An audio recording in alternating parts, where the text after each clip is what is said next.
agenda today, and we can go through them. But first of all, let's start talking about the editor program and kind of get a little bit of the preliminary feedback from you. If you are not a part of the editor program, how do you feel about the progress so far? Do you like what's going on ResearchHub? Do you find it interesting to dig through the content, or didn't change for you personally?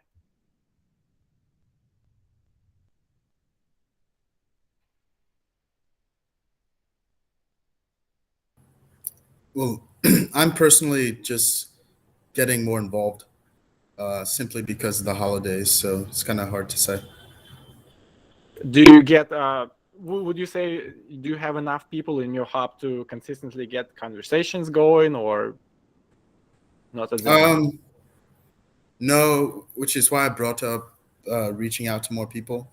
It said 48 people are members of our hub, but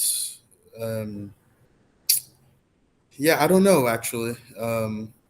There's some conversation going. It might be too early for me to judge, though. I think I'll give it a couple more weeks before saying.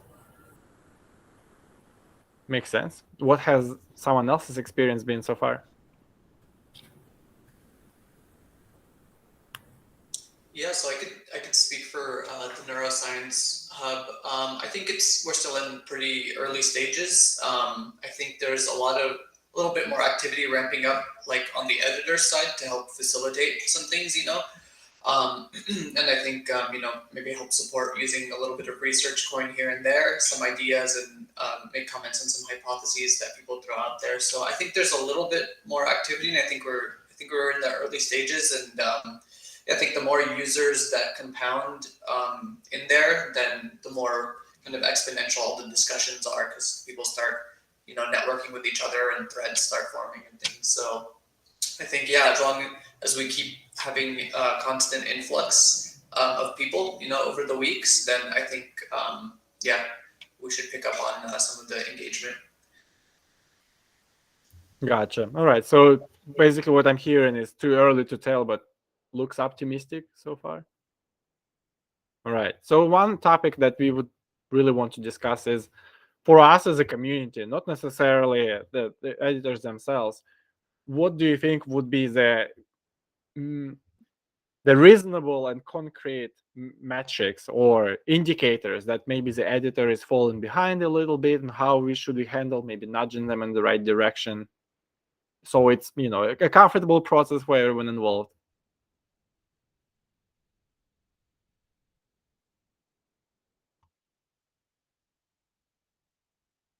Yeah, that's really hard, right? Because if you set really specific metrics, then people might just do that, but not, create truly valuable conversation. Maybe something where people can collectively vote on the performance of the editor. Just might lead to like collective heuristics might be like the best way of judging. I don't know. But I think if you set really specific metrics, people might end up trying to game the system, essentially. In a way, it depends. I think if you pick the right metrics, I think it's okay. Like if we pick something like weekly active users on a certain hub, I think that's always good. The hardest part is like defining what weekly active users mean.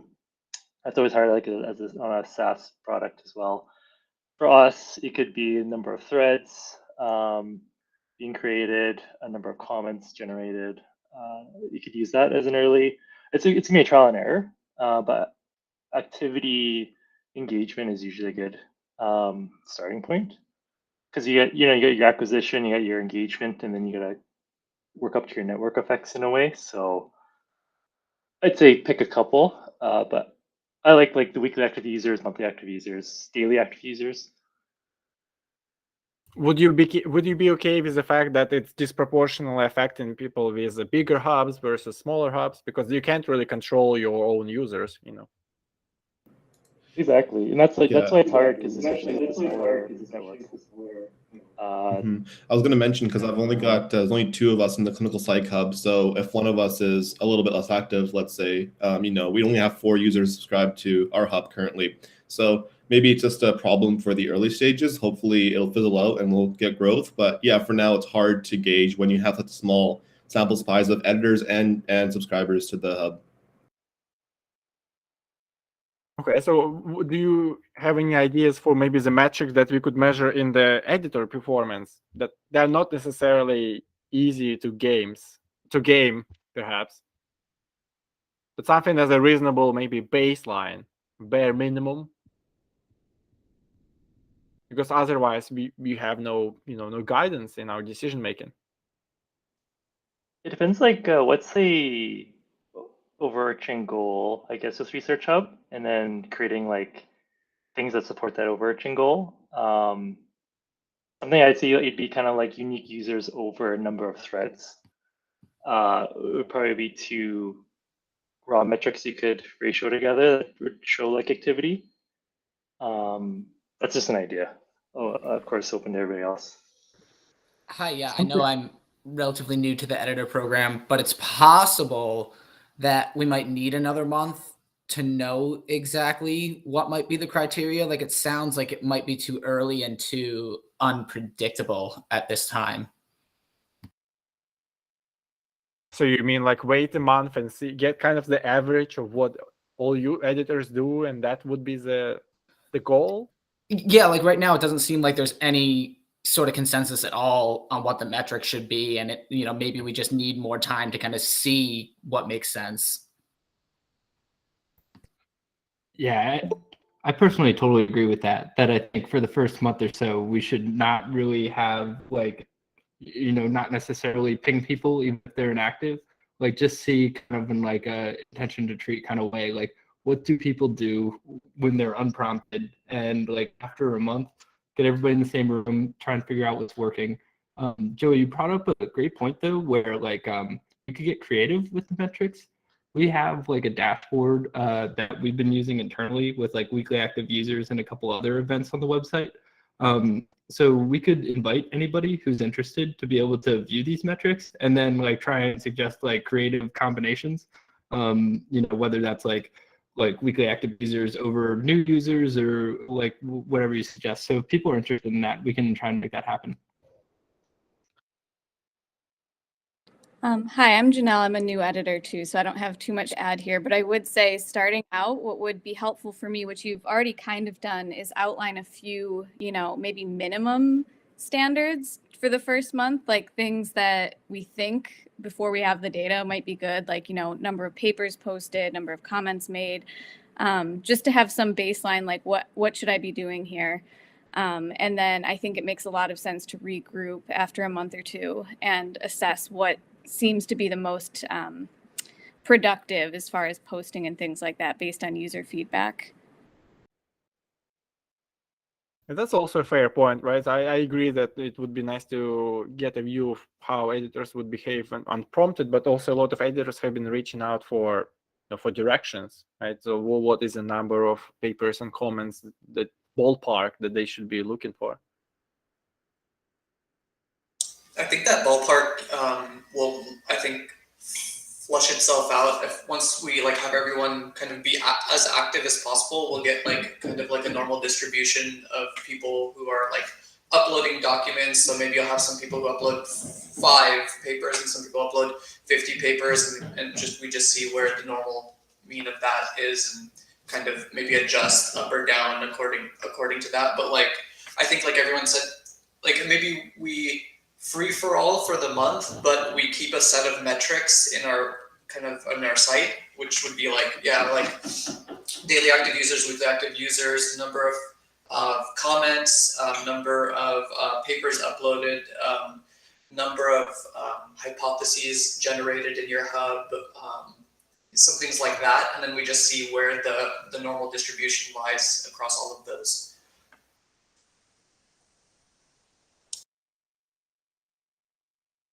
So I guess if the consensus so far is that we should probably base those goals off the data we get from the first month, So should we discuss the actions, the notification that for inactivity now or in a month?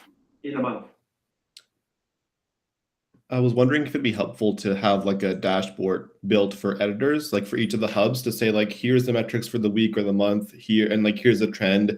And potentially once we figure out what those quantified variables are that we're trying to track, throw those in there as well. So it's all kind of on one dashboard for the editors to kind of see, what papers need to be approved or thrown off the website, or like, what comments are there for review, things like that.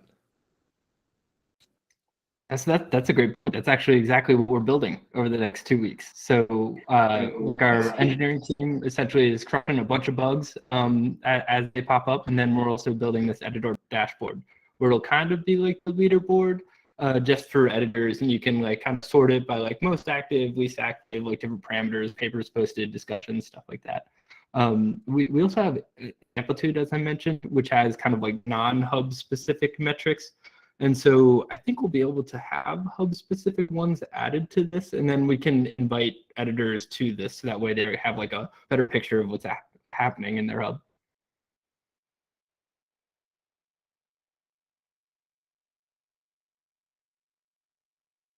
All right, that sounds good to me. Should we move on to the next topic, or does anyone have any further comments on the editor activity?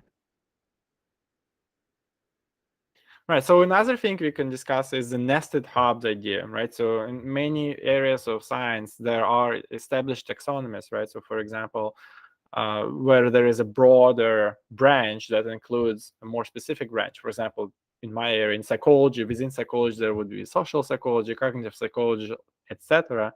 However, this also can be a more complicated procedure or taxonomy, right? For example, with cognitive science and cognitive neuroscience, right? They overlap a lot. They include more or less, same-ish areas besides the neuro part, right? So how would they coexist within each other, or both within psychology? Would psychology exist within biology, etc.? Thoughts?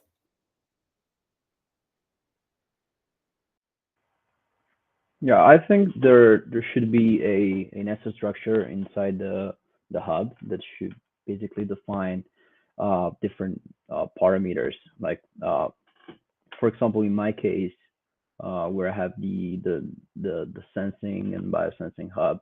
For example, one discrimination could be done based on the application of sensors. For example, another one could be, for example, based on the field. Or another one could be like a technical differentiation between different type of sensors. So this should be not only like vertical, but also like horizontal. So this could be something that we could take into account, for example, when you have like a hub that could spread around across like different fields. Like in my case, for example, you could have, like, for example, sensors that are applied in automotive, that are applied in environmental type of stuff, in medicine and so on. So how do you really like nest it in only in like one hub? It should be spread across different hubs. And actually other people from different hubs should be able to see the stuff in this hub and should be able to contribute, because maybe they could have they could give contribution from a different field, but that can be applied into another one. That's how I think you create like lively discussion, and really you create a value of what we're doing, like connecting people even not from different fields. So with the horizontal hubs, would it be solved by just putting more than one hub on the paper you're uploading? Yeah, that could be. Yeah, that could be one. That could be one type of like thing that can be done, or having like I'm thinking like the first idea that I got was like just duplicating the hub in like different like fields, but that could probably create some like misunderstanding. Like if you see the same name of the hub in different, I call it hubs because there's like major like categories. If you see like the same name of the hub in different categories, that could arise some like misunderstanding. So that should be thoughtfully engineered in a way that is comprehensive, but it's not confusing. Ricardo, one way we thought about this in the past is like having nested hubs, but also allowing users to tag papers. So like if it's a sensor, that could be like quantum sensing or biosensing. So those are two very different hubs, but you could have like a sensor tag on it. So that way, like if you wanted to search by that tag, you could see like every paper that has to do with sensing, regardless of the hub it's in. That's great. Okay, Yeah, cool. that's basically what I'm doing now for like the bios. Given that the biosensing hub is new, what I'm doing is basically I'm relocating biosensing papers from different hubs. So I'm just like searching for biosensors on different papers and just like putting that into my hub. On that front, should we have kind of an open free for all of what to type in to like add that tag, or should we have like a set of like tags curated kind of by ResearchHub, so that way there's someone who doesn't put like, I don't know, like biosensor with a capital S and biosensor with a lowercase s, and now we have two different things that people are just adding to, but it's not cohesive. Maybe we should have like a ResearchHub like generated list.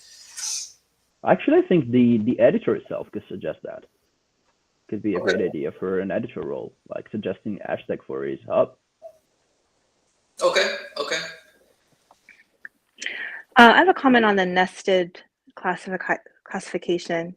To me, it seems kind of early to start doing that because it seems to me like that would be something that you would implement later on once you start kind of getting, like in the tens of thousands of papers uploaded. But when you have, like, for example, on my particular hub, there's only one or two right now. So there's a danger in getting too specific too early, where people won't see it if it's kind of deep into the nested structure.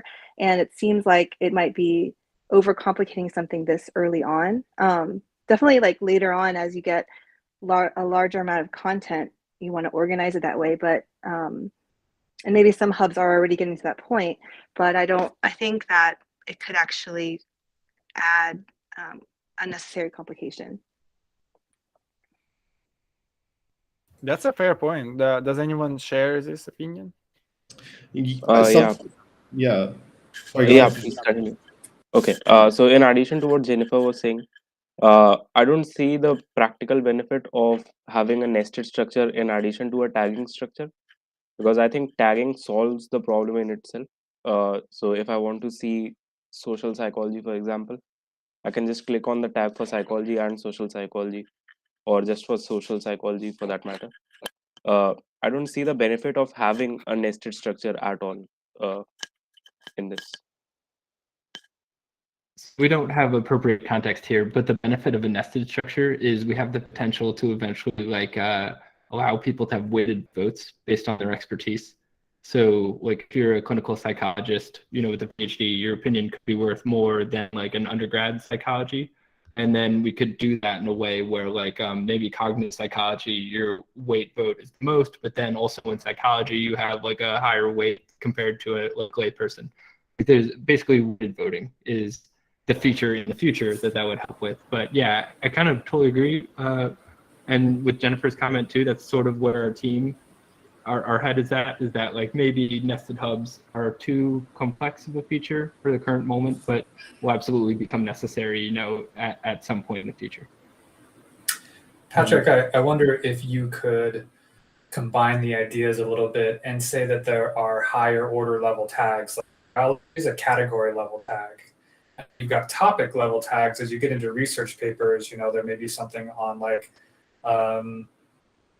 in biology, like targeted drug delivery, via the different ways that you could do that, whether it's lipid nanoparticles or AAVs or whatever the case is. That seems like, and lots of research papers already have this, like, what are the things that are mentioned in there? So if you had some that are designated as category level tags, you could still then associate it with experts in that area that are experts in that category level, perhaps. Yeah, that's a great point. That could be a good like intermediate solution. Is just having like a robust tag system built in. I'm wondering, could we also display the data instead of it being hierarchical and sort of nested? We could keep that, but also have like a word cloud kind of thing. Like, I don't know if anyone's used Roam Research, but you kind of enter your user generated like notes, and then it kind of creates these like bubbles of like, here's psychology, here's clinical psychology, and how big those visualized bubbles would be how many papers are on that hub. But it's a good visualization of like zooming into the general field of psychology and then social psych or clinical psych, and then kind of visualizing it that way. Like, would that make sense?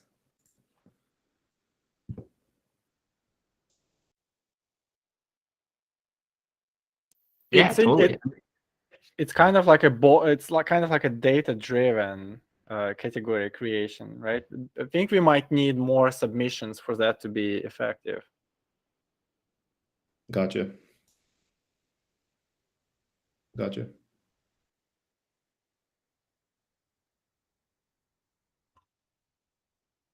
All right. So Also, the nested. Go ahead. Yeah, sorry. Going back to Jennifer comment, I also think that like for hubs where you don't have many papers, the nested structure now could be a little bit like too much, overly complicated. But like for example, this tagging procedure that doesn't have to like involve the nested structure. Like you can start doing it like since the very first paper. Like for example, one of the things that you could have that you could do when you upload a paper is just putting down like 5 hashtags that maybe could be useful in the future. At least you don't have to do it all at once when we decide to implement something new. It's something that maybe you can do like start doing when you upload a new paper.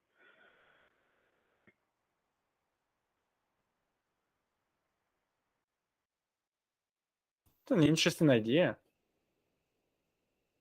Who has currently the right to change the hubs, and do you think in the future should be able to add tags? Is it only the people who submit the articles and can edit their own submissions, or the editors, or anyone? Patrick, do you know? So right now anyone can change it. I think moderators have like kind of the final say, but anyone's able to add additional tags to any paper at the moment, or hubs, not tags. What about removing hubs? Yeah, I think anyone can do it currently. Okay. Do we want to change that to just be editors unless you were the person who submitted the article for now? Thoughts? It's probably reasonable, right? Yeah, makes sense to me. I was just worried that maybe some editors, would put in a lot of work to try to organize their papers they're submitting, and put tags and HUD and everything, but then we can't guarantee that a random user wouldn't change that. Yeah, I agree. We'll also have to make sure that nobody abuses the tagging system so that it doesn't turn into Instagram, because we just tag them as much as possible to gain maximum visibility for the paper. Yeah, maybe we limit the number of tags or something like that. Yeah, I agree. It can be a little weird. I'm thinking though, in the future when we have a tagging system, we probably want to. It'll be nice if we can tie together like imagine clicking on a tag, you'll be able to see not only like papers but also comments. Like I don't think like a paper is necessarily the only data point that can be tagged, but comments can be tagged and stuff like that. So interesting points you guys are making.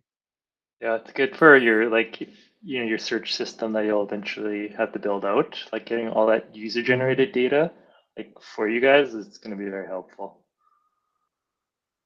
Yeah, and I guess the use case, the main case for doing this now is that if we do start the tagging system early, then like you said, Joey, like we're collecting data early, and then we can leverage it later on. And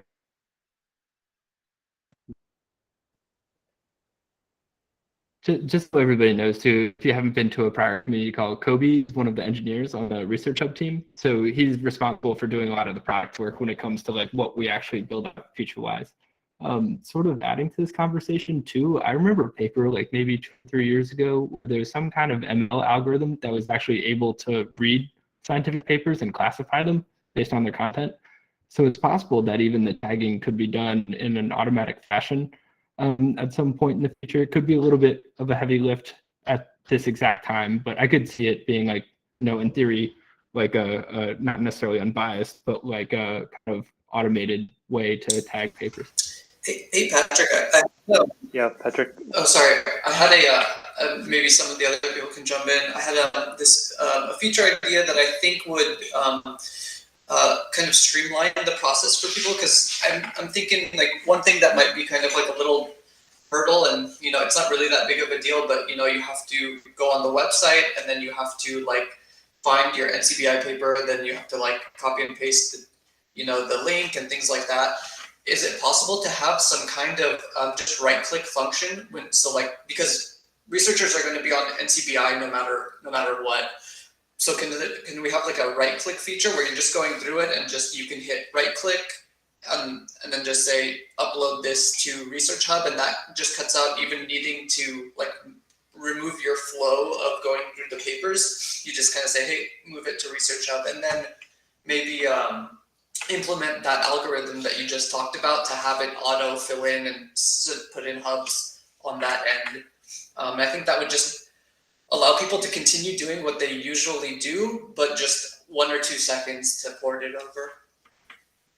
It's a great idea. It'd be interesting to see if other people felt similarly. One of like the initial features we talked about like 2 years ago was to build a Chrome extension. It's kind of like unpaywall.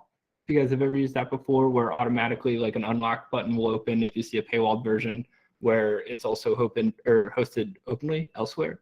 So we could do something where like a little like maybe ResearchHub button shows up on a paper if it hasn't been added to ResearchHub yet, or is it something right-click similarly? So curious if others would find that useful.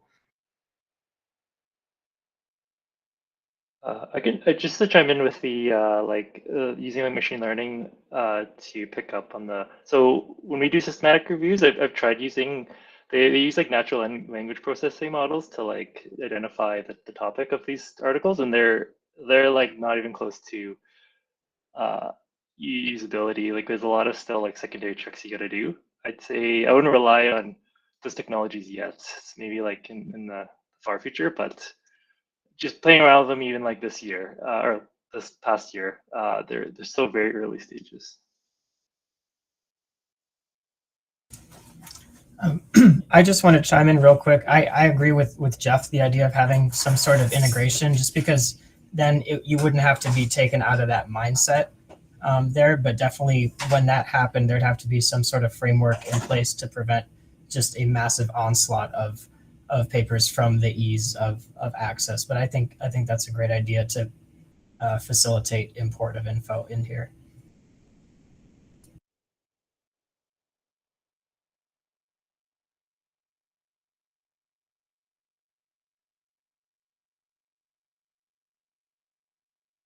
All right. Should we move on to the next item on the agenda?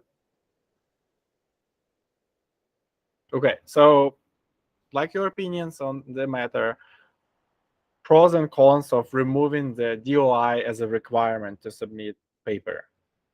A little bit of context. That was one of the measures we took a long time ago when there was a spammer activity on the rise, and that was a quick fix so that they at least upload scientific articles if they want to upload something en masse and not their vacuum cleaner instruction as they often did. However, it is creating a bit of a hassle right now, right, for some submission types. So thoughts? Can you talk a little bit about what the problem is with having the DOI there, just for those of us who are unfamiliar with the issue? Well, so in my case, especially when it comes to law, there are a lot of papers that simply don't have DOI numbers. So it really cuts out a lot of what's possible. And I don't know if that's true for other hubs, but in my case, it definitely limits. And it could be something where, perhaps, is hub specific. Yeah, there I'm might thinking. Go ahead.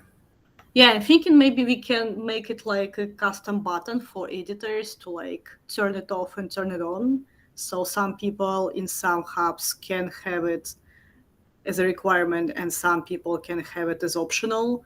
Because in psychology, I think most papers do have DOIs, and psychology is very prone to vacuum cleaner instructions as a submissions. So yeah, I think it might be very useful in some hubs and very not useful in others. That's one fix. I don't know, that sounds like it would require some engineering on the side of the team.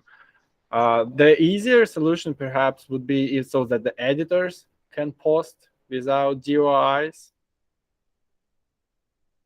That's not an ideal solution, of course. So what we've done already is remove the DOI requirement. So right now, anyone can post anything, even without a DOI. I actually think it may be that you have to put in like any like character in the DOI like field, but that it doesn't have to have a real DOI in order to be posted. I think we're removing this in the next day or two, just to make it easier for people. And I think what we can do is like, if all of a sudden we see or start to see a lot of vacuum cleaner instructions, then reassess and think about building like hub specific like abilities to customize the submission sheet. Kobe, were you here for the hub specific part? I think that's pretty cool. Yeah, I think it's not that difficult to do, but I agree. Maybe we start with like removing the DOI restriction from the front end. If we start to get some spam, we do some kind of a hub specific requirement of DOI. Well, the hub specific requirement may not deal with spam, so we might want to think about how to deal with spam, differently. Not have it be related to DOIs. Yeah, spam is always a difficult thing, and it's kind of like it's like never a great solution. It's just like what is always trying to identify a deterrent that will cut like most of the spam. You know what I mean? It's like the DOI cut like I think 98% of spam or something like that. But yeah, no, it's definitely a good point. I'm really curious to see if it comes back, and if it does, then we'll punch it. Do we have any other mechanisms then to ensure that the papers uploaded are unique? I mean, especially later on when there's a large volume of papers being uploaded. I mean, Yeah, if editors get to go over it, is it just? I guess yeah, they could spam the editors as well. Yeah, I don't know. I guess let me ask you guys this: what do you guys think about the uniqueness problem? Is always interesting. Is it? Yeah, I guess if you want to keep the comments, like you don't want to recreate the comment threads and people like starting a new discussion. So in that sense, it's like something to be avoided. Reddit, for example, doesn't care. You can submit the same thing 10 times, don't care, because I guess they have like a huge volume of people. So it makes sense that they don't care. But the DOI does solve that problem to a degree, because if you do enter a paper, then we can pull that up. Yeah, anyway, I'm just thinking out loud. So it is an interesting problem here. I think uniqueness is important here, and we can't overlook it, because if something is getting reposted in the future, if we want to map out papers, so for example, this paper references this one, we won't be able to do that if there are 3 variants of each paper. Yeah, one thing we can do is like look at the title or some like obvious things, and at least right now when you enter a paper with a DOI that does match, we do like surface like, oh, this paper already exists, and we block you because we know it's the same DOI. But in the future, if we do remove the DOI, what we can do is maybe show up some suggestions like, hey, might be the same paper. Are you sure you want to upload it? And kind of like as letting the user make the final decision. Also, I'm not sure if this is relevant here, but if a paper does not have a DOI, what's wrong with posting it as a post, a common post?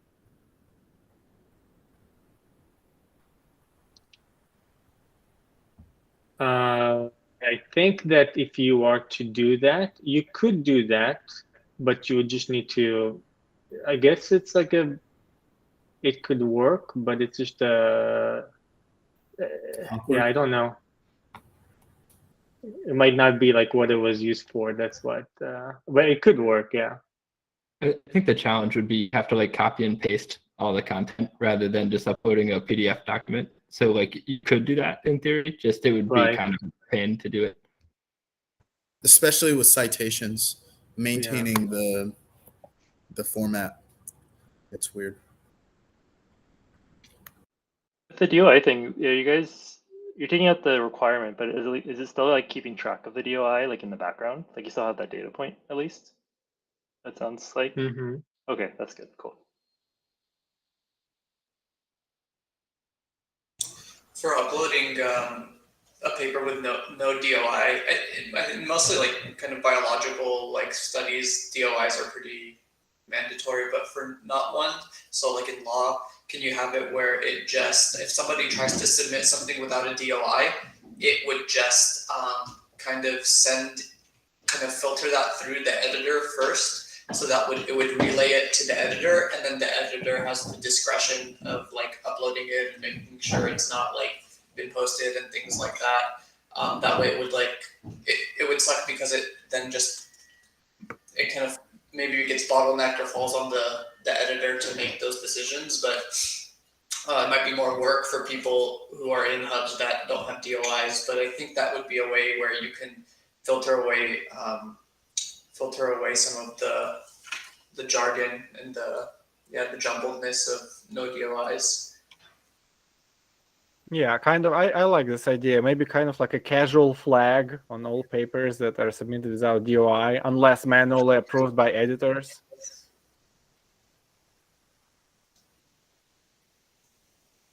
Edwin, how do journals keep track of papers right now without DOI?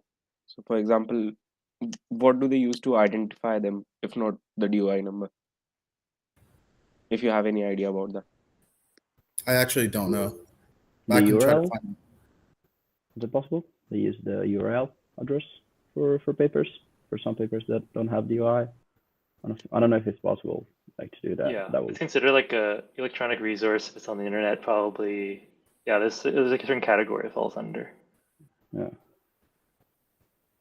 Yeah, I like the idea actually of some of the papers that don't have DOI going through the editor, because that I think is gonna be like a marginal part, related to with comparison to all the other papers. So as you said, in some house maybe that could be a little bit more work, but that will definitely limit the quantity of like spam that we get. I agree. Yeah, and the barrier of entry for someone, it disincentivizes anyone to spam, because if they have like a multiple day waiting time and someone's filtering through their thing, they're just disincentivized to throw 100 articles, your way that are just spam. So I think it might solve the problem. Do you think it might be possible to have a bot that filters out for the editor like common spam items that maybe you could write? I don't know how easy that would be to write though. And maybe if you compensated editors or people who have uploaded or are some way like accredited in some way by the platform, then they would be happy to go through a pile of things that need reviewing, I mean, not like maybe a lot, but it's just a way to incentivize it potentially. Yes, that's a great idea. We're using Sift right now, which is like a kind of machine learning product that tries to remove like very obvious spam. So we used to get all these comments that were like, yeah, hammer, exclamation point, and they're still coming, but the machine learning filter does a good job at removing like those very obvious spam cases. Sometimes like there are things that are in between. So like you can have maybe instructions on like pharmaceutical product, right? Where it's like a PDF that's uploaded, where it's really not an article, it's not really a scientific thing, but like it's close enough where the machine learning filter gets kind of confused. And so I think getting that like we've got 80% of the spam wrapped up with the machine learning filter, but the remaining 20 is like a pretty difficult task to engineer. And I think really relying on humans is going to be the best way to go about it until we can kind of pay for like a team to be managing that. You could also look at like use like data to help filter, like because it's gonna be a lot of work for the moderator for sure. Like the ratio of non-DOI posts to DOI posts, and then if the ratio gets really messed up, like it flags that person, and then those posts go to like a moderator for approval or something. Just so there's some sort of machine to help out the moderator. I don't know. That's just an idea. Yeah, I think these are all good ideas. I think what we can probably do to start off is remove the DOI filter. And then given that now we have SIFT, which like as Joyce mentioned, like removes 80% of spam, just see what happens. If this becomes an issue, we will very quickly probably turn it back on temporarily until we like do like a hybrid approach, which is like maybe like hub specific deal or something like that based on the suggestion. But like just FYI, we'll probably just turn it off and see what happens. Maybe nothing happens for the foreseeable future. That's good. All right. We still have a few more topics to go through, so let's move on before we run out of time. So next up, we want to discuss how do you think we should operate the DAO, and how should the DAO votes be handled? Jeffrey has been pretty active in proposing how we can handle the voting and how the olympusDAO can be used to solve our potential liquidity problems. I don't know if Jeffrey, if you want to say a few words. If not, that's okay. Yeah, I can say some stuff really quick. So there's a doodle poll, and actually I'll put it into the chat right now. We're trying to lock in a time to discuss some of the liquidity solutions that we have. So I'll put that in the poll or in the chat right now. But so right now I'm drafting up a framework which will have just kind of a standard kind of format for how you would submit a proposal. Probably go through Snapshot. So there's some things that we could discuss about. So, and maybe if Kobe or Joey, so the way Snapshot works is whatever amount of research coin you have in your MetaMask wallet, it takes a snapshot at that block, and then your voting power is based off of how much RSC you have in there. But for people who leave their RSC on the website, is there a way to kind of create like a hybrid, just kind of add what's on the website and in the MetaMask wallet? And then if not, we have to think about a way to allow people who have small amounts of RSC to continue to vote, because it's expensive with the ETH fees to move off to your MetaMask wallet. Yeah, so actually we spoke about this morning in our engineering sync, and there is a way to tie like a MetaMask wallet to someone's user account on ResearchHub. So yeah, basically we'd be able to just say, hey, this wallet is assigned this account's tokens, and then they'd be able to vote with what's both like on-chain and in a ResearchHub user account. So we're working on that. Should have it ready within a couple weeks. Okay, awesome. And then there were some definitely some other points I wanted to like throw out to the community, which would be in terms of, so what I see with in the olympusDAO snapshot is they don't have any filter for who can propose something, and so you have all this spam coming through on snapshot of just some kind of dumb proposals. Do we want to make it such that anybody can propose something and it goes to a vote? Or do we want to make it such that maybe editors or like some kind of core team put out proposals, but everyone is allowed to vote on them?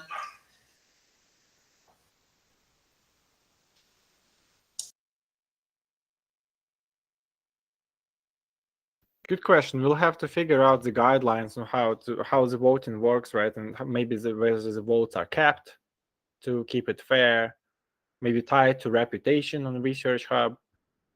Those are all the decisions we need to think through. Have you guys looked at how other DAOs do it, especially the larger ones?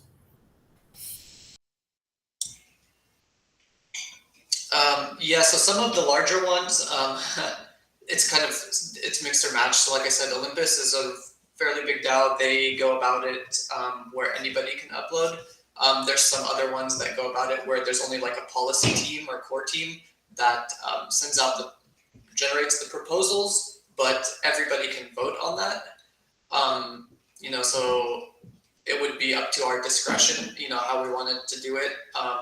Obviously, one way kind of maintains like the ethos of complete decentralization where anybody should be able to do it, but then spam starts coming through and you have a lot of like noise among the signal. So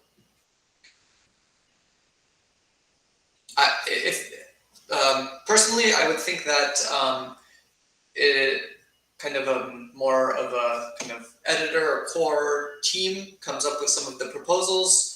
But we still, hear out the community in case we want to make some adjustments to those proposals according to the kind of the voice of the community, and then everyone is allowed to vote. Well, for now, we're probably not going to get that many proposals from the community, so it might make sense to have them just submitted to the editors, and then sort of modify based on traffic as we go forward. Okay, cool. So do you mean like draft a proposal and then share it publicly and make it possible so people leave comments and then they adjust the comments and then it goes into the voting phase? Yes, yeah, that's generally how it goes. Is it goes to a kind of like an internal vote in some of the other DAOs, and if kind of the core team says, hey, this looks pretty good, let's throw it out for kind of public voting across the board.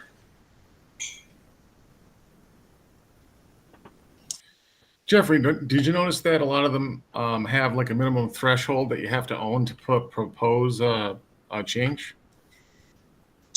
I don't know. That was one thing that I actually was thinking of when I was like trying to draft some of the stuff up. If we want to have a minimum RSC amount, research coin amount, or maybe like a minimum reputation score to be able to actually vote it. But we also don't want to kind of leave out maybe some people who maybe for some reason or another don't have research coin, or some people who say take $500,000 and buy some research coin just to throw out some proposal that maybe might be nefarious in some type of way. So maybe a few parameters can go into that decision making.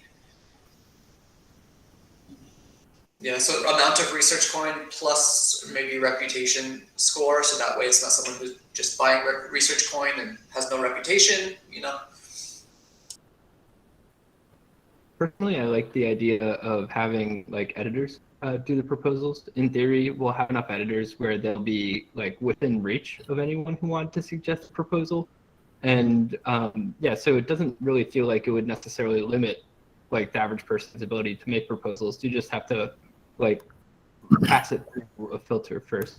And I think this could be like a like kind of a temporary solution until like the community matures a little bit and we have like research coin a little bit better distributed and decentralized, and then we can kind of like readjust on a continual basis. But this feels like a easy lift in order to get something going in the short to medium term.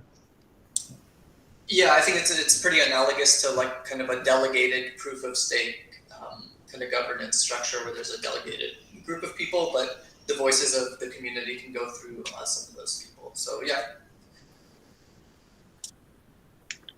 Where do you guys want the discussion for these proposals to happen? I think like one of the things that like Stack Overflow does, they have a meta hub, like whatever they're called, like Stack, and they discuss like these things, that changes to the site and stuff like that over there. Do you guys think that it makes sense to, like, I'm just thinking the future. Right now we have a lot of the things in Slack. What if we move away from Slack? We lose a lot of the data and that kind of sucks.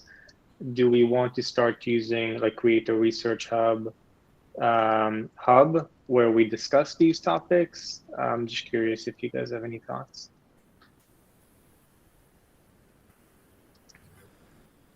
You mean build the messenger in the house kind of thing?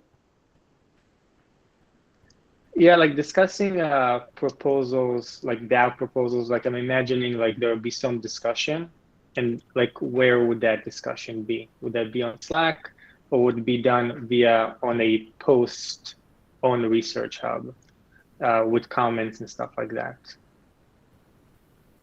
That makes sense. Yeah. I've seen it on like some people use something called Commonwealth. Some people have used some things. Some people have used Notion. But I think something on the website would be. I mean, it's kind of a centralized location for everybody to come together. That's kind of the overlap of everybody, regardless if they're using Slack or not. They're going to be using ResearchHub. So yeah, I'm open to that. I think that would be great. ELN with a few modifications probably can be a good place for that.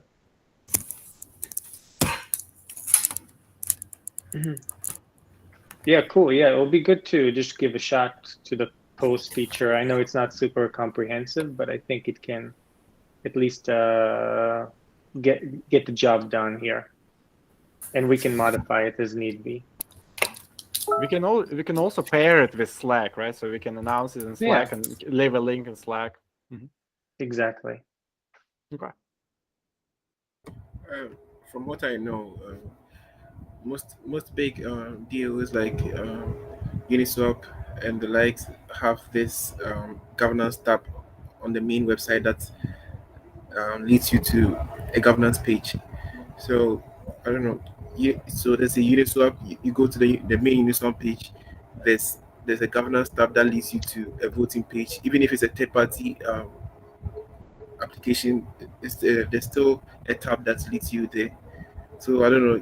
We could also try it out. Maybe there'll be a governance tab on the main ResearchHub page that leads you to another page that anyone can vote on a particular idea, and something like kind of that.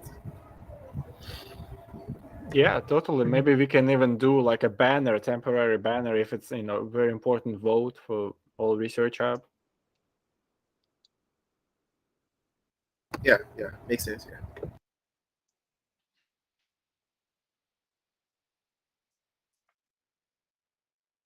Okay, so if there are no more opinions on that topic, we have the last one to discuss. So with the layer 2, I'm not very knowledgeable, but if there are tech-savvy people in the room, so what would be the pros and cons, and how doable would be to switch from the Ethereum network to layer 2 network?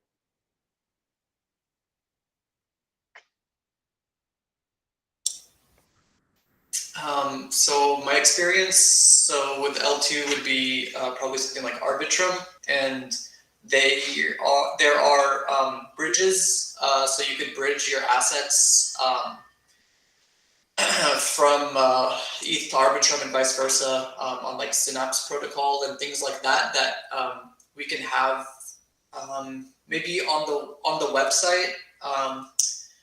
Maybe on the website you can have a link to that third party thing to say, hey, we'll give you your research coin in Ethereum, but like if you would prefer it in Arbitrum, maybe there's a link that you can send you to that bridge, and you can bridge it to Arbitrum. Yeah, I don't know. That's been my experience, but you still have to pay the fee on Ethereum to move from Ethereum to Arbitrum. So maybe that's something that maybe on Research Coin end you can say, hey, I want my Research Coin outputted into Arbitrum, and then on our end we could do that bridge and then send it out to them. Is that going to be true for all layer 2s? For example, I know like ZK Sync is coming out. I know Polygon bought one of the ZK rollup startups for a couple $100 million, but I know ZK rollups are supposed to be the layer 2 scaling solution that allows for way more throughput. And from what I understand of their mechanism, it's not clear to me that switching chains is going to have Ethereum fees, but I actually am not confident about that. But figuring that out might help in deciding which layer 2 solution to go with if we decide to do that. Well, Yeah, I guess like at least the option is to do layer 2 or wait for Ethereum 2.0, so that it can do nothing. Are those the two options we're kind of probably debating? well, I know Vitalik has said that in the medium term, roll-up technology is going to be a big part of the solution. And I feel like, I don't know. I'm not that confident in the timeline with Ethereum 2.0. There's just seems like a lot could go on there. But yeah, What if we did a small fraction of RSC that we bridged to like some L2 for now, and then on our end it's sitting in say Arbitrum, for example, and then if people choose the option to use that, then it's fine. We have a pool of that, and it just gets sent out to them. But majority of it could be sitting there waiting in the ETH main chain, waiting for ETH 2.0. The option is available for anybody. I think that's definitely an option. We could totally do something like that, where just a portion of the DAO's research coin is on Arbitrum. There's some layer 2, and then just kind of like have one foot in both on for a little while. Mm-hmm. And then you can easily bridge it back from Arbitrum back to ETH. And Arbitrum fees are insanely cheap, much cheaper than the ETH fees. So that would be definitely an easy bridge backwards. For me, I think we could use the main withdrawal function for the website could be linked to an layer 2 scaling solution, so that if someone wants to withdraw from the main page, then it goes directly through the layer 2 solution, so that the person doesn't necessarily need to use the bridge. Yeah, I think the bridge would just be something on ResearchHub side of things for them to move between the two. But then when people output, we at least have a supply in the L2 or on main chain to fund them. So I guess one question, just to back up a second here, is I would love to hear everyone's thoughts on gas fees. Like, do we think it's gonna be something that drags down ResearchHub's growth if we stay on Ethereum and there are gas fees that kind of prevent people from transferring the coins easily? So yeah, just to talk about the problem first before addressing potential solutions. Yeah, for me, I think yes, gas fees is definitely a problem. Yeah, especially with smaller transfers and all. In order to decentralize as much as possible, definitely you have people buying smaller portions of it. You don't get everyone buying larger portions, and if fees will definitely discourage those who want to maybe get a hold of a small portion of RSC and all that. So fees is definitely a problem. Yeah. For now, I don't think Ethereum 2.0 is our best bet because we don't know exactly when it's coming out. So for me, I think the L2 solution is a temporary solution for us. I think Patrick, though, I agree that the thing is, gas fees is a problem for a lot of projects pretty much that are on Ethereum. So it's not just for research coin. So I guess what specifically would research coin benefit from the lower gas fees? Is I guess I'm trying to figure out, because I don't know if we're at that stage where we're funding research projects with RSC yet. So gas fees wouldn't be really applicable there. Maybe transferring the coins between researchers. I'd see the gas fees just maybe benefiting ResearchHub in general, just because it's less fees transferring out. That'd be the biggest benefit I'd see. Aside from that, I don't know. Open to what everyone else to say. So I think Joseph made a great point in that small transfers do matter, and gas fees when they're $60 or $100, it really limits how much you can send. If the transaction fee is going to be a significant portion of the actual total. One way long ago, one idea which really motivated me to work on this project was I was in grad school. I spent so much time just sitting around waiting for gels to run and like wet lab experiments. And I was like, okay, like during this dead time, if I could go earn, $5-10 that I could then like turn into something that I could go buy lunch with later that day, or like go buy a beer after work, like that would be a huge attractor for me to use ResearchHub. And so if I just want to earn $10 and withdraw it, but it's going to cost me $60 to do that, like I probably wouldn't waste my time. Like that use case is all of a sudden eliminated for like the grad student who's just trying to kill a couple minutes. So yeah, I think it makes sense. Like having small transfers be prohibitively expensive, I think would damage, especially because a lot of grad students don't have a ton of money, So I think making sure that like small transfers are feasible for like 25 cents, 50 cents or something like that is kind of important, just from my perspective. I mean, what's the main benefit of being on Ethereum right now, other than the fact that a lot of other projects are on there? It seems like like it's more decentralized, but from the perspective of a project like this, I'm not sure how much more value being on Ethereum brings as opposed to Cardano or Solana or any of the other major platforms.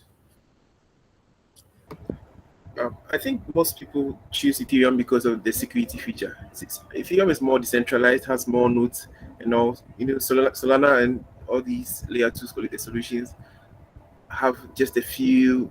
I don't know. Usually, it's the team running the nodes and all. So decentralization is not really that much with those chains. But Ethereum is more decentralized, and so security is much higher in Ethereum. That's why most people choose it. Apart from that, scalability is very low.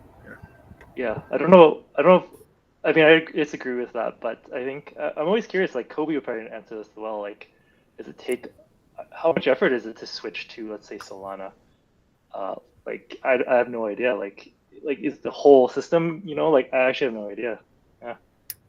It would be challenging to switch to Solana. A layer 2 we could do, but we'd have to basically like redeploy all the smart contracts, rewrite a lot of the integration. So it would be a significant project if we wanted to do that. Yeah, Solana's using Rust, and, so it'd be a whole different, coding language as well. I think also Solana's had some downtime for substantial periods of time in the recent past. So I think I could see the benefit of ETH, but I'm on board with Patrick I think a lot of the user base and editors that are going to come in, especially at the beginning, are probably going to be more like graduate student level type of people. I don't think any tenured professors are going to start rolling in droves, at the beginning. And so I think having something that would alleviate some of those gas fees would probably be kind of big at the beginning, at least. And yeah.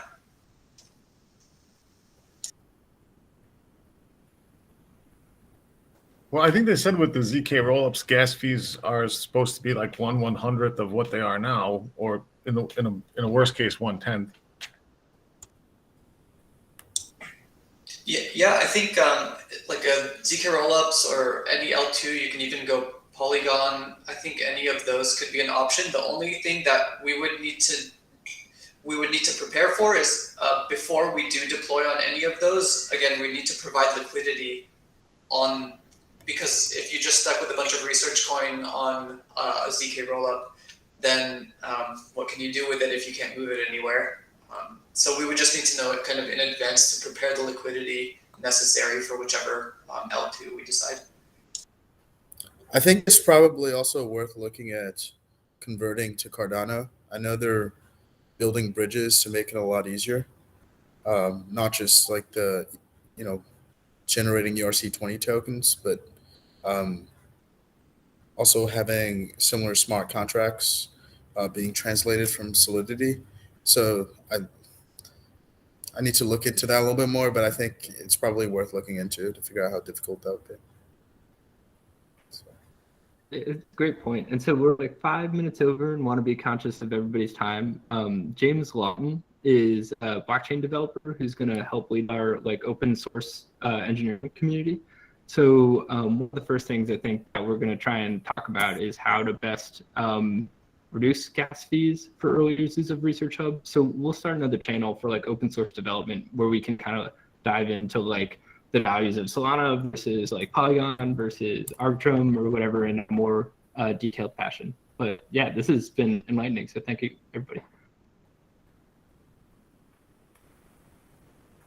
Right, that's pretty much it. Thank you all for coming. Thank you all for input, and I will see you all next week. See you, everyone. Bye, everyone. Have a good day. Bye, guys. Bye, everyone.